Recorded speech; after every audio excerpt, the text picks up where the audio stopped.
안녕하세요. 온도차입니다. 사실 남자가 어느 정도 능력이 되고 나이도 찰 만큼 찼다면요. 밥 한 번 먹고 대화 조금만 해봐도 금방 느낍니다. 이 사람이 어떤 방향으로 나를 보고 있는지, 관계로 접근하는 건지 아니면 다른 목적이 있는 건지요. 왜냐하면 그 정도의 능력에 나이까지 어느 정도 찬 남자들은 연애 경험도 그렇고 사람을 겪어본 경험 자체가 다릅니다.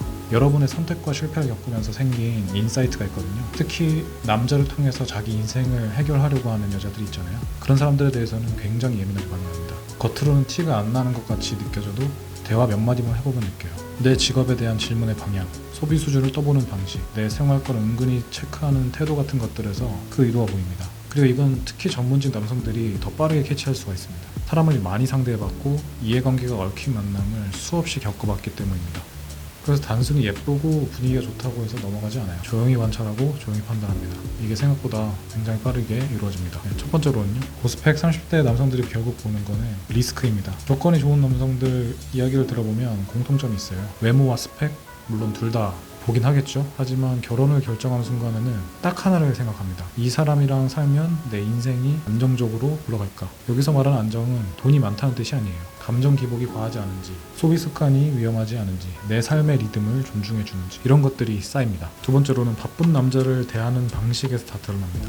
매일 야근하고 경무에 시달리는 남자친구, 이럴 때 많은 분들이 뭔가를 해줘야 한다라고 생각해요. 그런데 의외로 중요한 건 아무것도 하지 않는 선택입니다. 다음에 언제 봐? 이번 주에 또 못 보는 거야? 나한테 관심 없는 거 아니지? 이 말들 이해는 되죠. 하지만 상대 입장에서는 짐을 하나 더 얹어주게 되는 느낌이에요. 남자는 사실 일할 때 전투 모드입니다. 그때는 응원보다도 내버려두는 태도를 훨씬 더 고맙게 느낍니다. 왜냐하면 그 사람도 이미 미안하거든요. 시간을 못 내줘서 죄책감이 있다는 상태에서 압박까지 들어오면 이렇게 판단할 수가 있습니다. 이 사람과 있으면 내 커리어나 자기 실현이나 이런 것들이 많이 힘들어질 수 있겠구나, 이 생각이 들게 되면 관계는 결국 망가지게 되겠죠.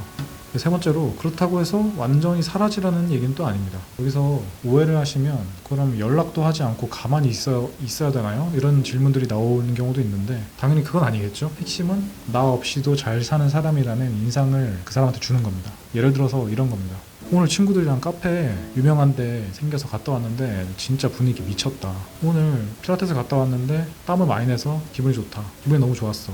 길게 설명하지 않습니다. 답장도 강요하지 않습니다. 이게 왜 효과적이냐면요, 그 사람은 그럼 이렇게 생각을 할 수가 있거든요. 다행이다, 나 때문에 인생이 멈춘 건 아니네. 내가 일에 집중할 수 있겠구나. 그런데 되게 즐거워 보이네. 여기서 사실 살짝 질투심 같은 것들도 생기게 되죠. 그래서 일이 끝나게 되면 바로바로 연락을 하게 되는 거고, 이런 식으로 관계를 만들어 나가는 겁니다. 네 번째로, 결국 결혼을 결심하게 만드는 건 경제관념과 삶의 태도라는 점인데요. 전문직 남성들이 결혼을 고민할 때 가장 크게 보는 건 감정이 아니라 그 사람의 경제관념과 삶을 대하는 태도입니다.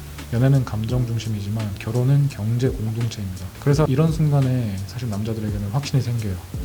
예를 들어서 정말 특별한 기념일 같은 날에 파인다이닝을 예약을 했어요. 근데 여자친구가 그 얘기를 듣고 너무 비싸다, 과하다, 그냥 동네에서 삼겹살 먹자, 아니면 그냥 치킨에 맥주 한잔 하자, 이런 식으로요.